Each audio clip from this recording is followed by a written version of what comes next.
السلام علیکم۔ آج کی ویڈیو میں آپ سورہ انفال آیات 65 تا 69 کا سوال نمبر 1 اور سوال نمبر 2 کے جوابات نوٹ کریں گے۔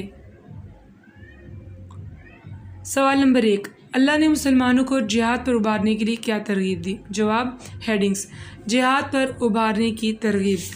اللہ تعالیٰ نے قرآن پاک میں فرمایا، اے نبی صلی اللہ علیہ وسلم، مسلمانوں کو جہاد کی بہت زیادہ ترغیب دو۔ اللہ تعالیٰ نے مومنوں کو مندرجہ ذیل ترغیبات دے کر جہاد کی دعوت دی۔ نمبر 1، ثابت قدم رہنا۔ ایسے مجاہدوں کو جو میدان جنگ میں ثابت قدم رہیں گے، اللہ تعالیٰ نے بڑے انعام سے نوازا ہے کہ اپنے سے 10 گنا کافروں پر غالب آنے کی بشارت دی ہے۔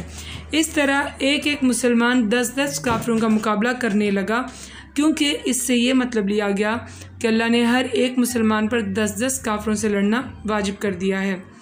نمبر 2، اللہ نے بوجھ ہلکا کر دیا۔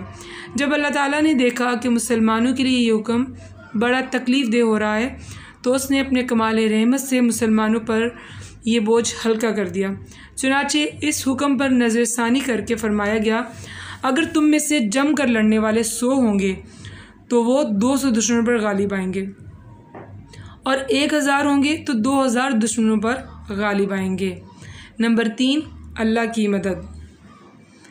جو مجاہدین میدان جنگ میں ثابت قدم رہتے ہیں اور زخم آنے پر بھی صبر کرتے ہیں اور ناخوشگوار حالات میں بھی گھبراتے نہیں بلکہ اللہ تعالیٰ پر مکمل بھروسہ رکھتے ہیں، تو اللہ تعالیٰ کی مدد انہیں ہمیشہ حاصل ہوتی ہے۔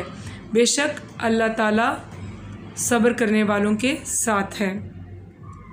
سوال نمبر 2، مندرجہ ذیل عبارت کا ترجمہ اور مفہوم بیان کیجیے۔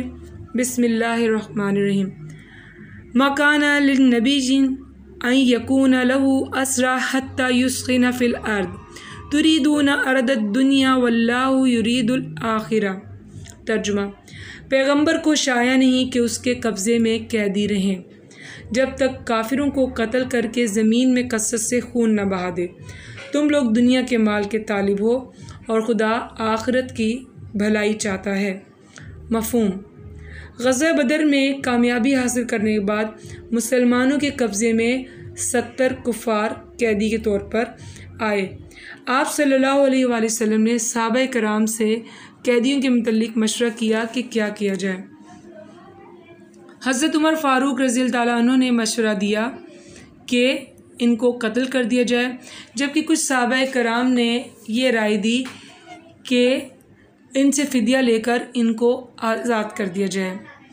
آپ صلی اللہ علیہ وآلہ وسلم نے رحم دلی کے پیش نظر اس رائے کو پسند کیا کہ ان سے فدیہ لے کر آزاد کر دیا جائے، لیکن صحابہ کرام نے یہ رائے دنیا کے مال کے طلب کے لیے دی تھی، جسے اللہ تعالیٰ نے سخت ناپسند فرمایا اور وضاحت فرما دی کہ اگر اللہ کی طرف سے حالات پہلے سے طے نہ ہوتے تو اس کے بدلے اللہ تعالیٰ ان پر اپنا عذاب نازل کرتا۔